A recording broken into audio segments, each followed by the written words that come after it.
Hey y'all, welcome back to Gadfly, the podcast about third parties, French candidates, and just generally weird American electoral history. I'm Dusty Wilson. I'm Una O'Leary. And Una, oh man, I'm so excited about this episode. It's our return to long-form many-part episodes. Oh boy.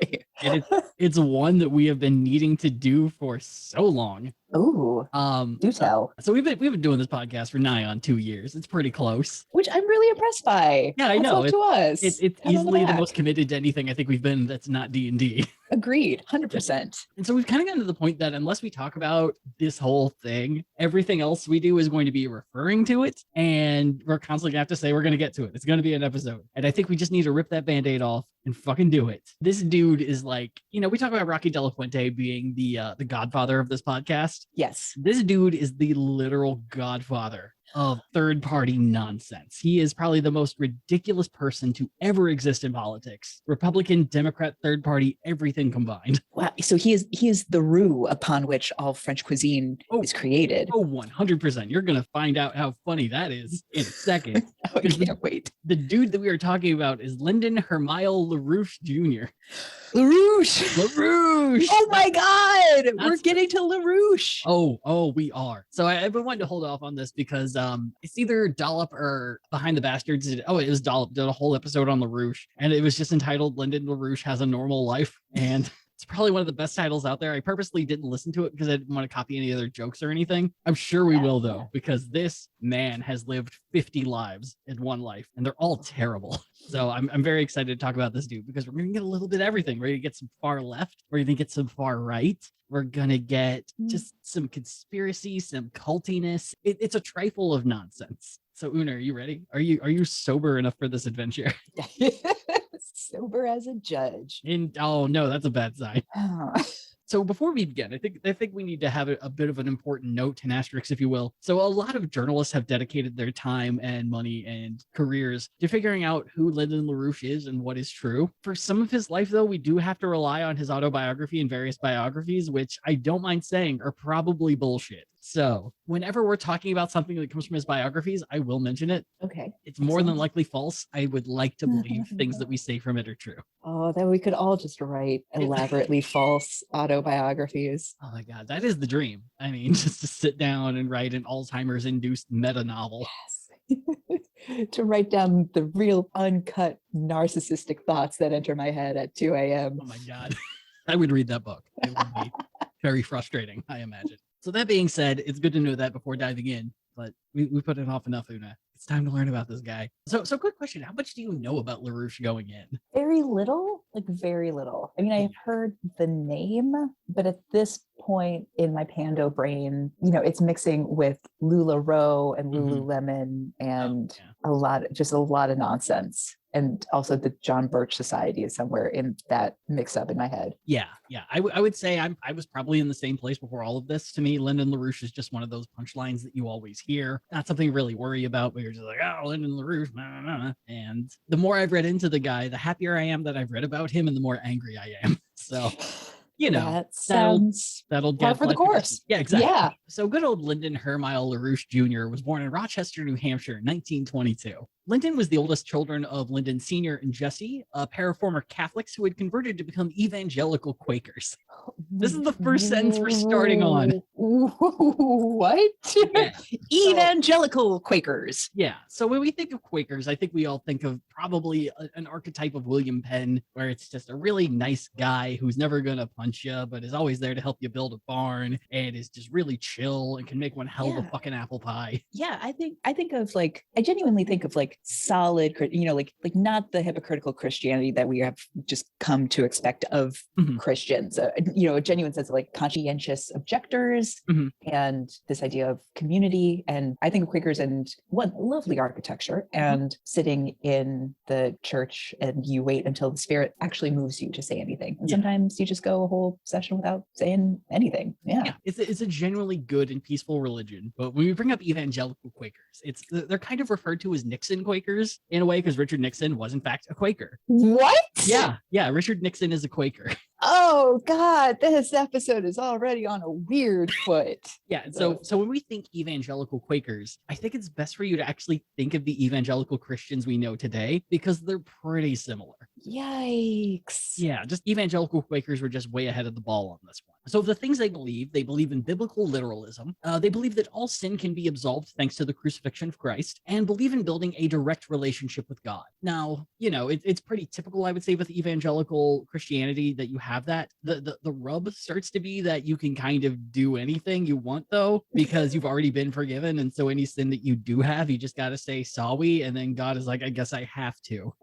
Okay, so this just reminds me of like something I saw on Twitter the other day where someone posted like, Jews, in no way can we actually, with our human brains, conceive of and encompass the idea of the Lord God. And then under that, it's like Catholics, it's like, at best, we can try to form a relationship with his one son who he begot in our favor. And then it's like, Protestants, I pray to Jesus and he let my DUI go. Yeah, exactly. Fucking exactly. I think that is the best way to look at this. Is evangelical Quakers have cut out the middleman. You're already good. And the Bible is 100% accurate. However, we're going to ignore most of Leviticus that we don't really give a shit about. That's what I'm like, no, everything or nothing. No, we're going to eat shellfish. We're going to wear multi-blend shirts. We're going to fucking let our wives exist in a world where they don't have to wash their hands every time they touch something during their period. It's cool. It's fine. Yeah, no, strip that polyester from your heathen body right now. I will say Leviticus does have probably one of my favorite biblical quotes in it, which is, man shall not lie down with animal. It is forbidden,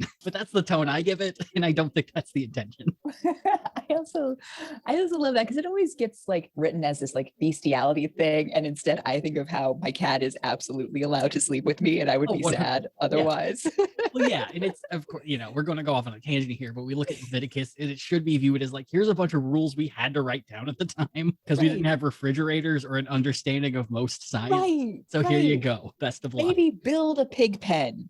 It's for your own good. We're just trying to help you out of a depression. Shrimp is super iffy right now. We're walking through a goddamn desert. You're not going to find any anyway. But if we did, don't fucking eat it. Listen, we are highly allergic.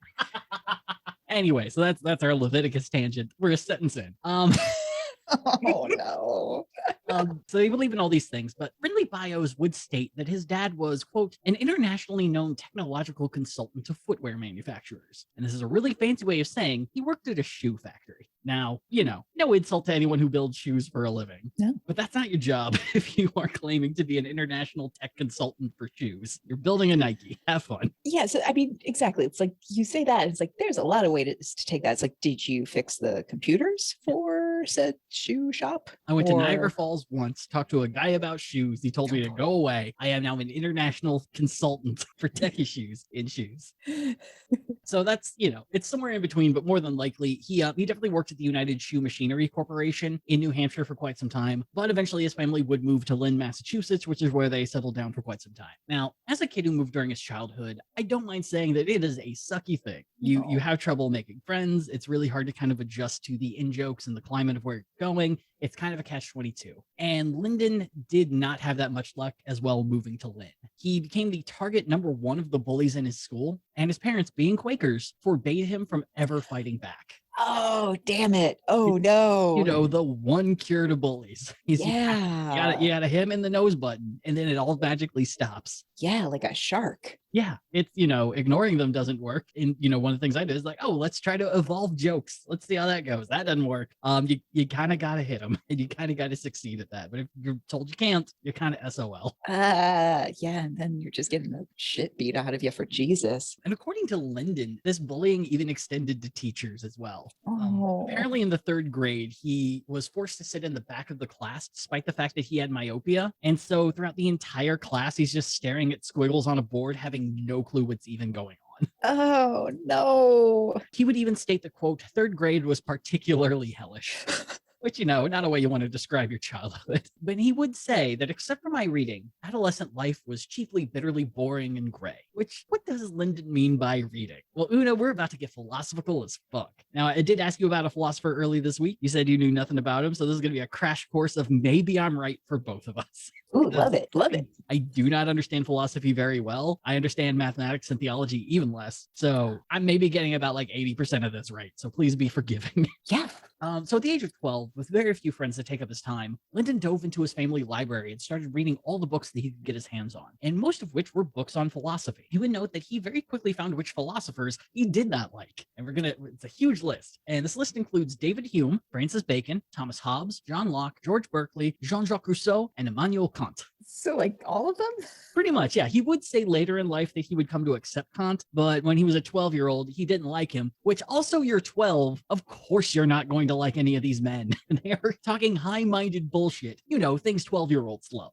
So yeah, it's like, I mean, at 12, I don't know, maybe for girls, we develop earlier, but it's like at a certain point, like you definitely realize everything around you is bullshit. And so maybe at that point, it is good to discover some philosophy and some Kant and, looking into the void. But yeah, but at a certain point too, it's like, have you lived enough to really grasp onto these ideals? Like, I don't think Francis Bacon's writing for preteens. He's writing to adults to express ideas and maybe other people share them. Ooh, but grift idea we put together. 12-year-old philosophy? Yes. Oh my God, I love it. Is it philosophy created by 12-year-olds or created for 12-year-olds? Created for. We water down a lot of philosophy and make it into like Hardy Boy style books. That's honestly just a good career. I feel like you can get a Kickstarter running on that. Like all philosophers. All right, that's ours. That's ours. But we said it first. All right, yeah. All right.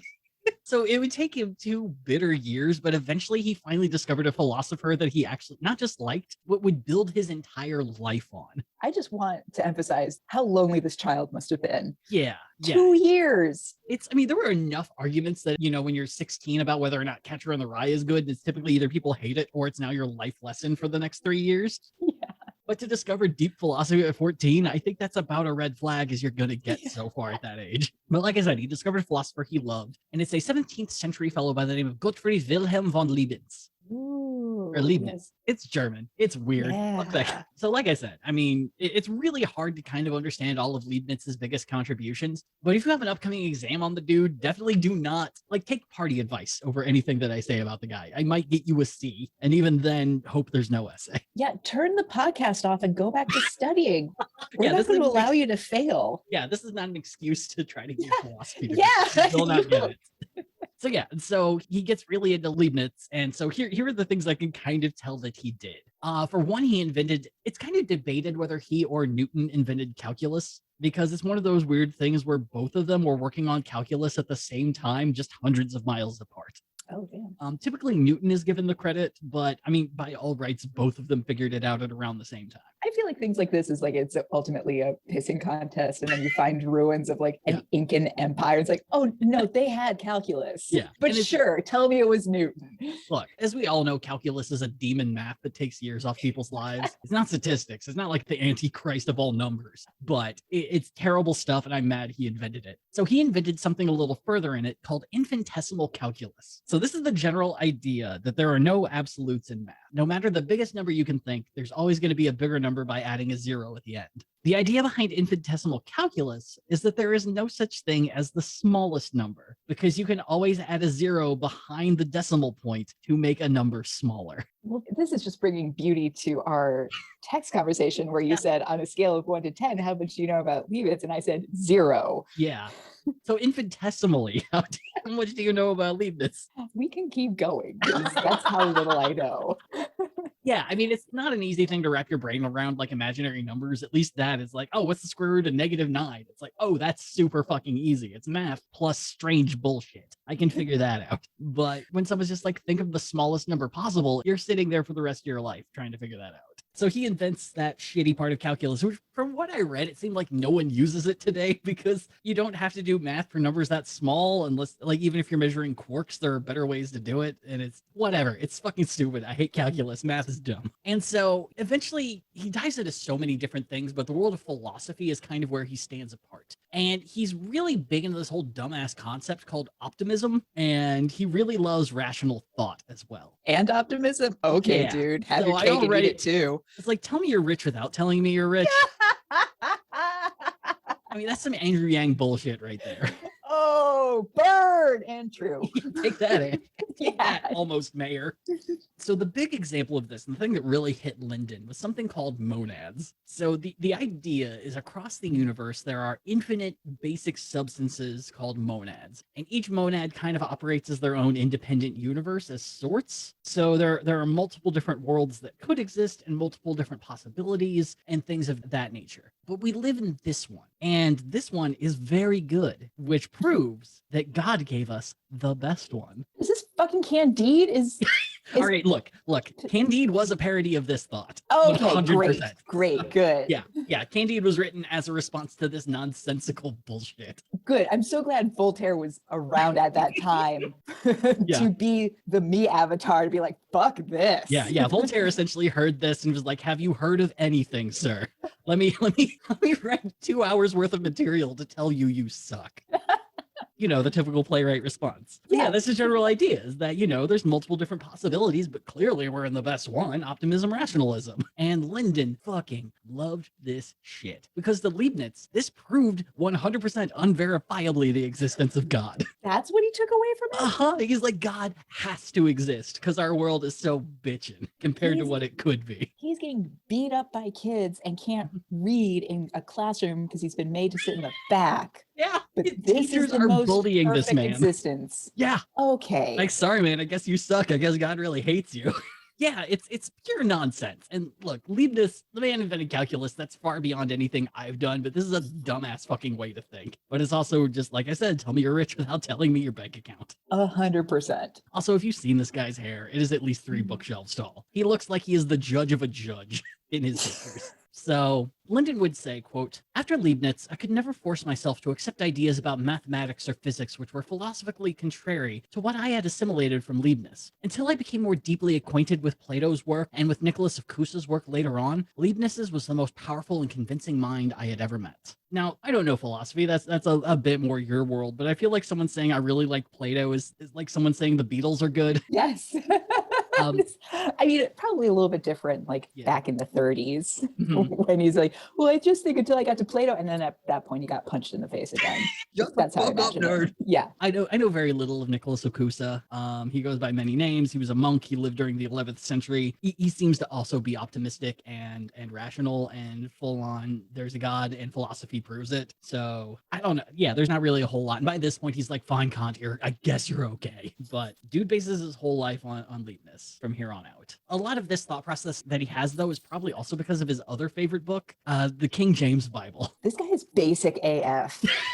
I think we all knew this person in high school, at least in some form. Like, I keep waiting. Who knows? I keep expecting the fountainhead to come out of your mouth, but that hasn't been written yet. Yeah, he should have just written the fountainhead. It would have saved us a lot of time.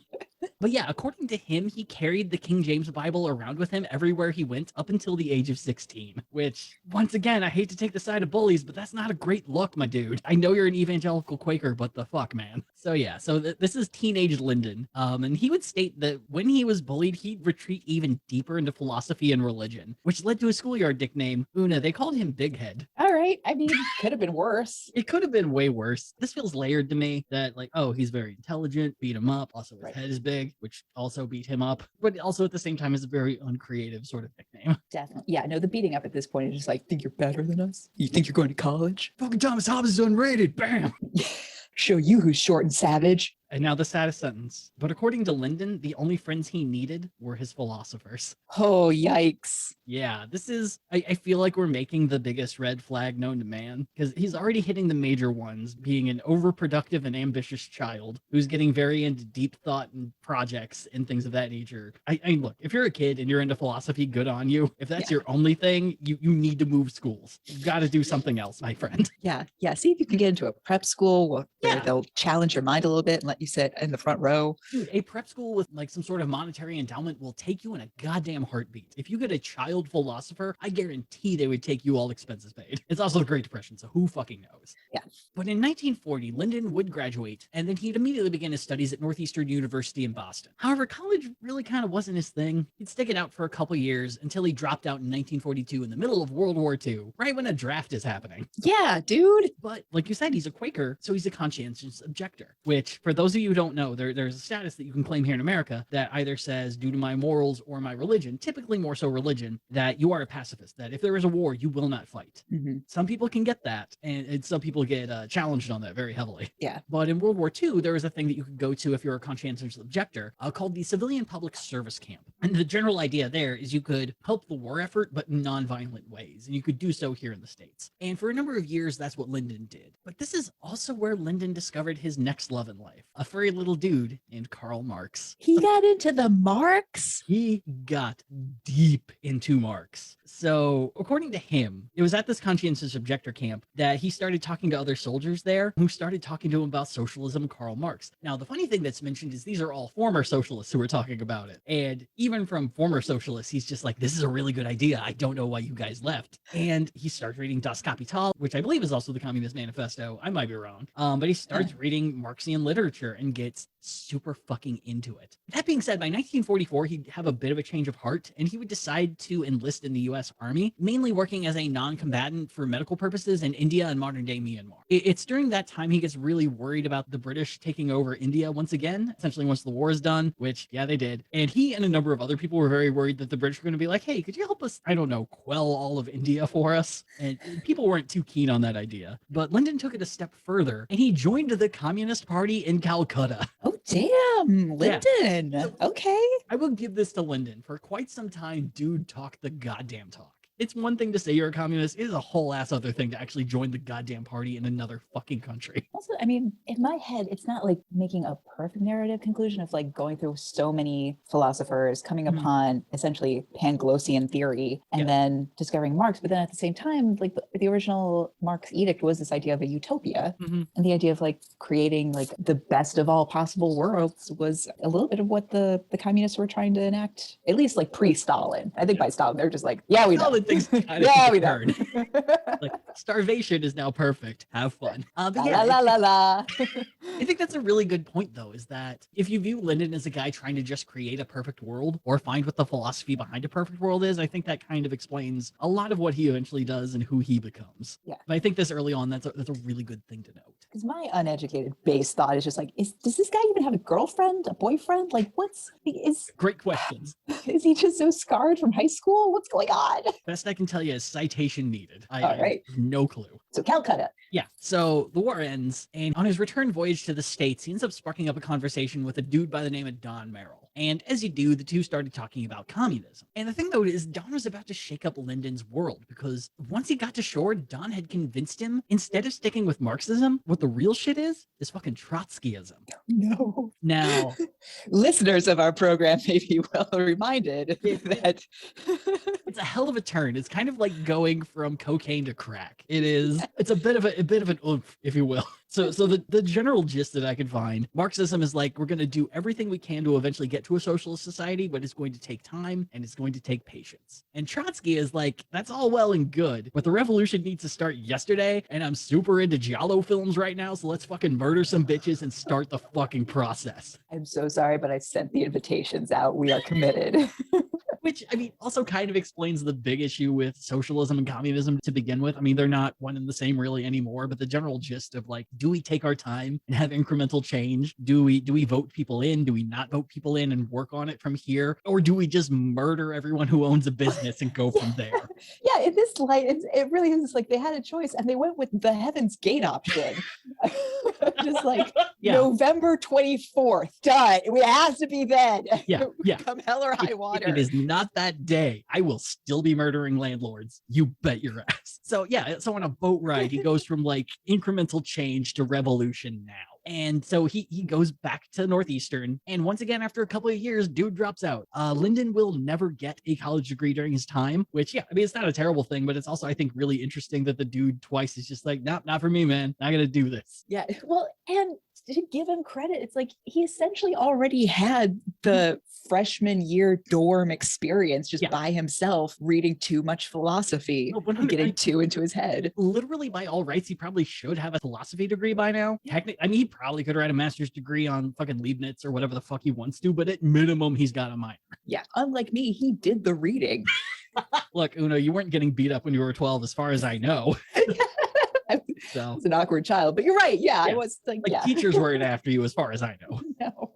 But yeah, so he drops out of Northeastern again, and he goes back to Lynn, Massachusetts to live with his family for a while. And while he's home, he ends up joining his very first political party, the Socialist Workers' Party. Now, we talked a little about the SWP in the past, so I'm really going to hit some bullet points here. The party splintered from the Socialist Party of America in 1937, after that party splintered from a bunch of other parties, as is tradition. So the splintering of many parties and federal imprisonment, because being a communist was kind of a crime back then, ended up kind of stunting the party's growth, but they were able to inspire a ton of work strikes in the 1940s. That being said, around the time that Lyndon joined, the party was about to enter a period of a constant fracture, making the SWP pretty much inconsequential to any note of history. At that point in its history, it's like if you had two party members together in a room, you ended up with two separate parties. Yes, we're going to get to that. Oh my God. So the SWP does still exist today. I have a particular ire for them because they still run candidates, but don't seem super interested in actually getting on the ballot. Like, they'll do the bare minimum to be a write-in candidate, and that's about it. They never have candidate websites. It's always the website of the newspaper. I believe the past 4 or 5 presidential candidates they have worked at the newspaper in some regard. They've either been editors or writers or something of that sort. So unless you're working at the paper, you're never going to get the nomination for president from the SWP and get like 200 votes. But in 1949, the party was 12 years old, and it was very much a sinking ship, and Lyndon wanted in. It also helped that they were like the Trotsky party as of right now, so he was just like, all right, fuck it, why not? We'll ebb and flow. I'm sure it'll be fine. So first thing he did is Lyndon changed his name, sort of. He started going by Lynn Marcus. Now, I can't find proof behind this. A lot of this comes from a report that was made by the Heritage Foundation, which is known to be, what's the word I'm looking for? A pack of fucks. They are terrible bastards who do awful far-right bullshit. And in the late 70s, they were very sick of Lyndon Johnson, so they decided to do some reconnaissance on the guy. And they were one of the people who found out he had changed his name, and they believed that it was a shitty portmanteau of Lenin and Marx. Oh. I don't 100% believe it because, I mean, I can see what they're saying, you know, Lynn, Marcus, you can kind of see it, but at the same time, it is a shorter version of his first name and a completely new last name.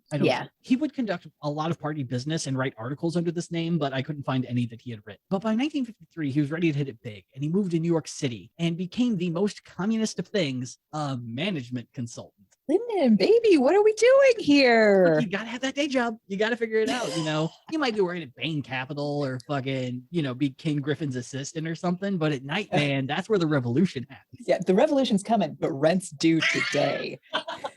Look, man, I know the revolution's coming, but can we set a day maybe? I need to plan utilities, bro. Right. Should I take a short lease?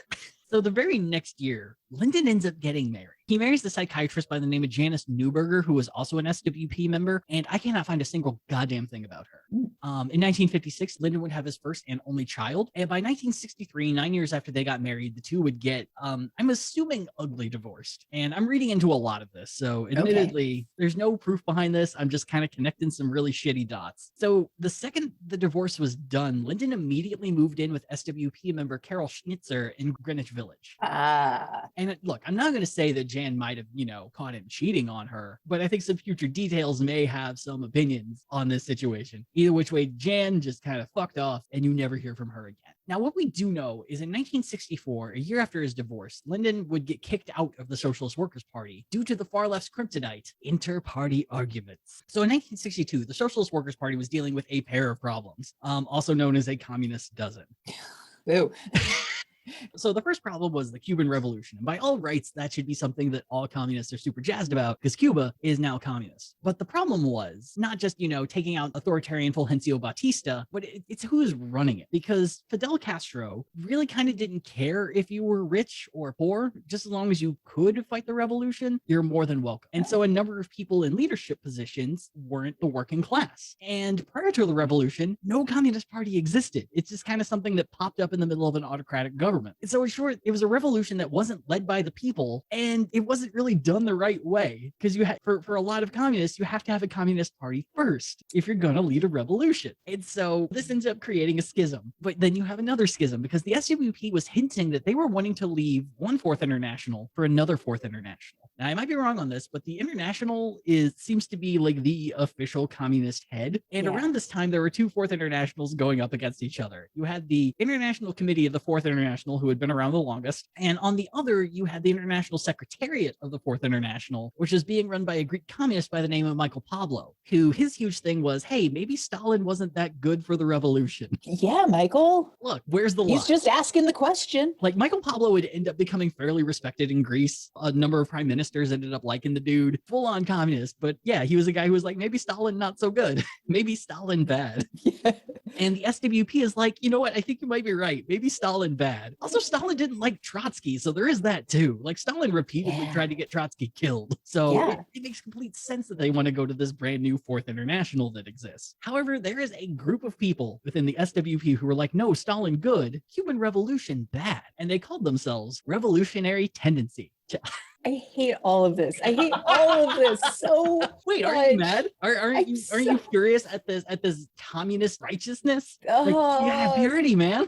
Oh. Yeah, this is the sort of bullshit where you're like, Republicans have, disagreements, but eventually someone takes over the party and everyone just kind of has to go along or become a Democrat. The beauty of fascism. Yeah, or they look to the Democrats and are like, maybe you could be Republicans. Yeah, and the progressives are like, please stop it. System, but that's just me. But this is the thing that has consistently ruined communist parties, and the thing that makes me laugh so much whenever people talk about socialism or communists being a danger. It's like, nah, give it 3 months, man. People will find a reason to split. The People's Party existing now as a split from progressive Democrats and social Democrats does not surprise me, because that's what fucking happens. God, it's just continual mitosis. It's that old Life of Brian skit where you have everyone sitting around like, no, I'm part of the communist conspiracy. What I really hate is the communist revolutionary conspiracy. Those guys are fuckers. Anyway, so you have Revolutionary Tendency and their improv ways, I'm sure. And they did not support Cuba, and they wanted to stay with Stalin. And the SWP responded by kicking them all out as soon as goddamn possible. That tracks. Yep. So I know what you're thinking. Lyndon's a part of Revolutionary Tendency. And the funny thing is, no, he's not. He's part of a splinter group from Revolutionary Tendency called Reorganized Minority Tendency. Stop it. Stop it right now. I can't even keep track. Yeah, the splinter group has a splinter group, and they recognize that they don't have enough to be in the majority. So Reorganized Minority Tendency, they wanted to stay in the old international and support Stalin, but they were more vocal about it. They felt that if you yelled enough at SWP that they'd get nervous and they would decide not to move. Revolutionary Tendency was all about quiet policy and voting. Okay, I just had to say, because all of these are starting to sound like 80s synth pop bands. Yeah, we're Revolutionary Tendency. Here's our half hit. Yeah, we opened up for Depeche Mode that one time. Oh my God, such good times. I did so much cocaine. So Lyndon's in this minority group. And so the SWP responded by also kicking them out as well. God. Which, you got to clean house. So from there, RMT founded what became known as the Socialist Equity Party, which once again still exists today. And once again, not very powerful and not very consequential. Yeah, it has like one person in Nutley, New Jersey. I mean, they run presidents, kind of. Okay. So by 1966, though, Revolutionary Tendency had kicked out one of their big leaders, a dude by the name of James Robertson, who then went over to the rival anti-Trotsky pro-Lenin Spartacist League. Now, Spartacist League was the big enemies of Revolutionary Tendency. They're anti-Trotsky, so completely against the SWP in all regards. They're pro-Lenin, so they're very, very much into Stalin bad, but they're very much into Lenin good. Trotsky bad, also Stalin bad. It's just very complicated. It's pick a prime minister or a premier, and you can found an entire organization on that if you so wished. Great, done. And around that time that James Robertson got kicked out by Revolutionary Tendency, Lyndon went with him and joined the Spartacist League for a very brief period of time. Now, according to RMT leader Tim Woolforth, Lyndon then tried to start his own Fifth International. Yeah, why not? I know, at this point, you might as well should. He tried for a number of years, but I should state no one has succeeded in doing that as of right now. Hugo Chavez probably came the closest. He was the leader of Venezuela for some amount of time until he died, the fuck. Mm-hmm. And he probably came the closest because he was trying to combine a number of Central American and South American communist movements into one. And then it's like Crusader Kings. If you get enough people together, you can technically start a new organization. But like I said, he died. And to this date, there's never been a Fifth International. So it's 1967, and Lyndon was making ends meet the best way he knew how, by teaching Marx's dialectical materialism at the Free School of New York. So Things you could do back then and get paid for. I don't know if he got paid. So the Free School of New York was nicknamed FUNY, kind of as a parody to CUNY and SUNY, which are the city and state universities of New York. So the school was founded in 1965, and it was run out of a loft space in Union Square. The general idea is it acts as a university, but it has no tests, no grades, no degrees. You can essentially show up, you can learn some shit. It's completely fucking free, and you can take it or leave it however the fuck you want. Yeah, just vibe out. Fuck the army. Look, I love me some free education, and I'm really glad we have Wikipedia now that makes it so much easier and a lot more trustworthy. But I see what they're shooting for. I see what they're trying to do. But I would, if I saw there was a class on dialectical materialism, I am done. Dialectical anything, I am gone. So essentially, it's a radical community education initiative. And it's from this loft space in Manhattan that Lyndon began to grow his name. And at this time, he's still going by Len Marcus, but he's describing himself as an economist and Marxist. Now, I'd like to point that up until this year, he has not done any economical work or study at all. Nope, it's a whole lot of philosophy. But he's a communist economist, which is just a silly phrase to me. Which I assume a lot of communist economy is give people money. All right. Steal grain from the Ukraine. Is everyone getting paid the same? No. Is it the poor people who are getting paid the same? Good enough. Kill a landlord. All right. We've done it. Class dismissed. But it's at this time in 1967 that he actually starts calling himself an economist and will until his death. Again, the things you could do back then. You could just change your name and call yourself something completely false. It was a beautiful time. So it turns out a number of college students from the City University of New York and Columbia University really liked his teaching style and began to frequent his classes. His renown amongst left-wing students grew, and within a year, Lyndon decided that, you know what, it's about time that he does something with his following. And as luck would have it, something was about to go down at Columbia. So in the spring of 1968, Columbia University added its name to the laundry list of colleges facing protests from their student body. One of the big organizations pushing these protests was Students for a Democratic Society, or SDS. The group had chapters in universities across the nation. It was considered to be a huge and big deal at the time. So Bob Feldman, an SDS member at Columbia, happened to find paperwork in the university's International Law Library. And it was a contract that directly connected the university with the Institute of Defense Analysis, which is a think tank with ties to the Department of Justice. And I know this sounds frivolous, but it's a lot less frivolous than that. And that is essentially a peaceful university directly aligned with the Department of Defense during the Vietnam goddamn war. And the university told no one. So Bob finds this information, he takes it directly to the campus press, and it begins going about goddamn everywhere. And immediately, 6 students protested this at the college library, and they were immediately detained and put on probation for violating the university's ban on indoor protest, which is a really good way to piss off more people. Yeah, that's a wank motion right there. So to throw even more fuel on the fire, Columbia had also planned on opening a new gym. It was going to be located in Morningside Park, called the Morningside Park Gym, and it had kind of been in motion since about 1965. But locals noticed some fairly fucky details, mainly that the second floor would be set as a gym just for Columbia University students, and the first floor would be a community centers that could be used by them and locals. Yeah, because Riverside was like not the Morningside was like Riverside, especially in the 70s, maybe it was like a little bit dangerous. Like, you know, you're close to Harlem. It wasn't the east side. Yeah. Well, and that's the thing, is that by those definitions, the second floor would predominantly be only for white students. And the first floor would be for Harlem, a predominantly black neighborhood. Oh, awkward turtle. And a lot of people were like, hey, are you trying to get around separate but equal? Because it seems like you're trying to get around separate but equal. And the university responded to this by, I can't hear you over the jackhammers and us building the gym. La la la la la. A lot of people in Harlem would end up giving the gym a bit of a nickname. They began calling it Jim Crow. Ooh, that's clever. It's really clever and really fucking good. So it's important to know that the students were pissed off about this, but the community was equally, if not more, pissed off at the school being like, but we're making you a gym that you're not allowed to use. To make things even more fun, there would be entrances just for Columbia University students and entrances just for the community, and they would be on opposite sides of the building on different floors. Wow, what is this? High-rise developments in Brooklyn in 2021? Yeah. Indignity. It might not be illegal, but it's really fucked up. Yeah. So on April 23rd, the SDS members of Columbia and Barnard College and Columbia Student Afro Society attempted to stage an even bigger protest at the library. The problem, though, is when they showed up, security guards were already there and were able to keep students from entering. So the groups marched to Morningside Park to try and stop the construction. However, instead of security guards being there, the NYPD was. And did not go well. So finally, the group went to their third option, which was Hamilton Hall. They entered without issue, and they just took over the whole building. Now, the protest itself is really worth reading about. We don't have time to cover all of it because we don't have 3 hours tonight.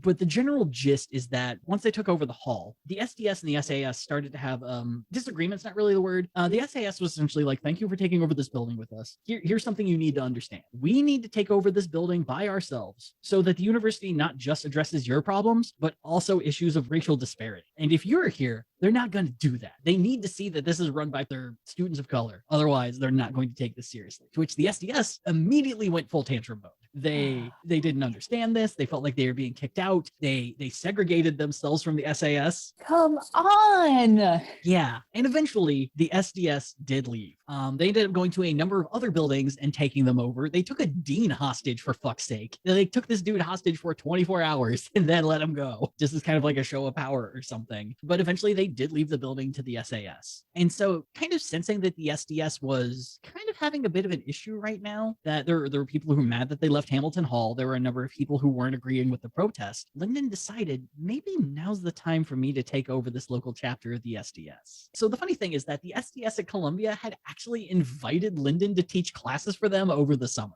He had taught elementary Marxist economics for them in the summer of 1967. And funny enough, so had his lady friend Carol, who was teaching under the name Carol LaRouche. What? Yeah, so maybe something was happening between him and Carol that caused a divorce. Oh boy. Allegedly. So he gained trust amongst members and brought them into his new faction, the National Caucus for Labor Committees, or as I'm going to refer to it from here on out, the NCLC.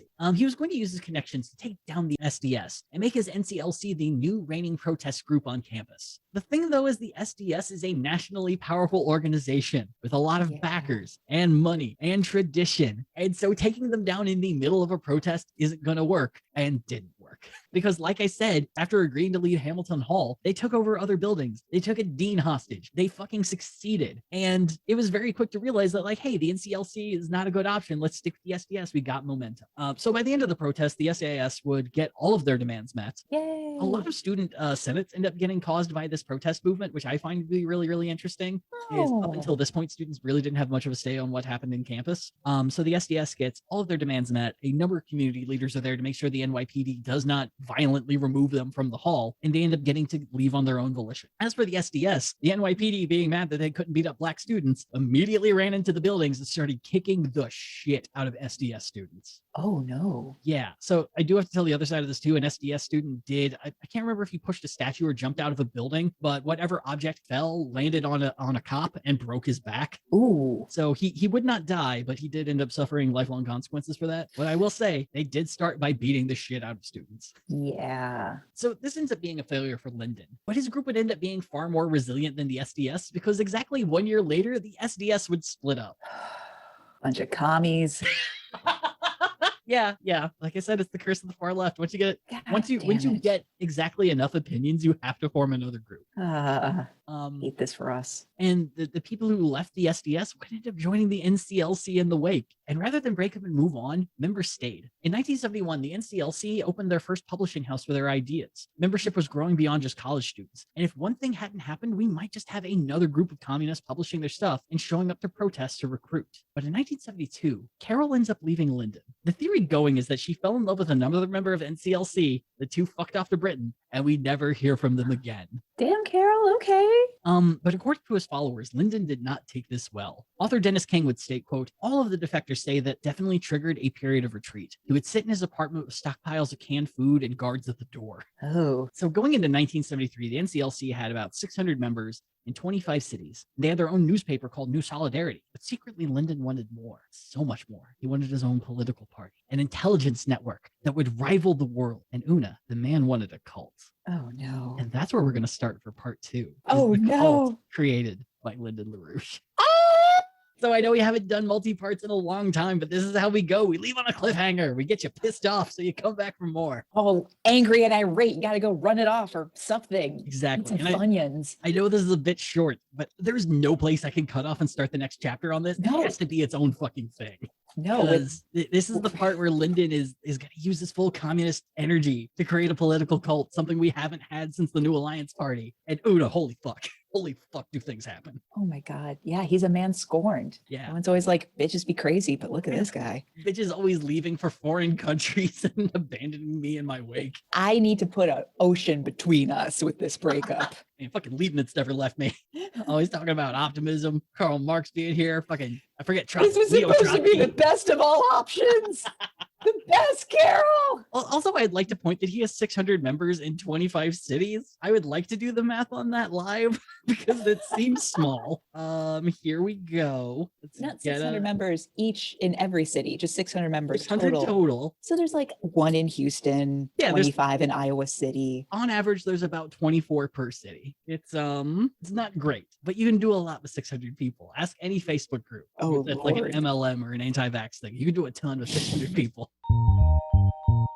Yeah, so Una, how do you feel about our friend Lynn Marcus so far? Wild ride. We're back in my natural angry state at communists. Yeah. I mean, this is like tapping all the hits. Yeah. And all the hits at once. And that's the thing is I gotta tell our communist listeners, man, give it time. Give it a little bit of time. If you're mad now, at least have some joy that will come later. I promise you some wild shit is about to happen. And for all of our conservative listeners, I'm so sorry for what you're about to get, but this was the high point. Let's just be clear. The high point was when he was a communist. No, I feel like that needs to be said. The high point for his life has to be before he moved to Lynn, Massachusetts. Everything before then is like beautiful opportunity. And then he moves to a new school. Teachers and kids are like picking on him. He has to read philosophy. That doesn't help situations. Never does. And then it just gets worse. It just keeps getting worse.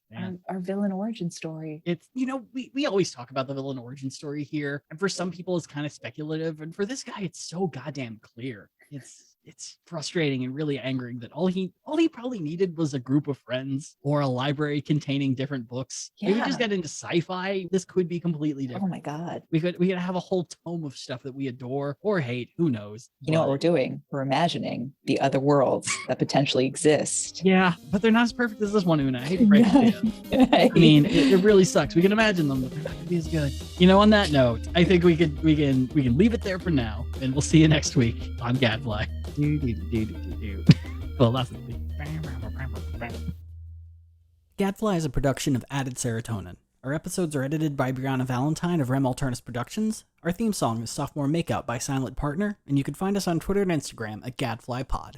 Ready to level up your cosplay game? Check out the Geek Forge on Etsy. With a variety of props to give your photos that extra spark, you'll find just what you need. Hold magical fire in the palm of your hand, or take a potion to restore your mana. With a large variety of colors, you can choose your own magical flavor for your cosplay. Bring drama to your photo shoots with these vibrant props and more, all available at the Geek Forge. Are you ready to level up your cosplay?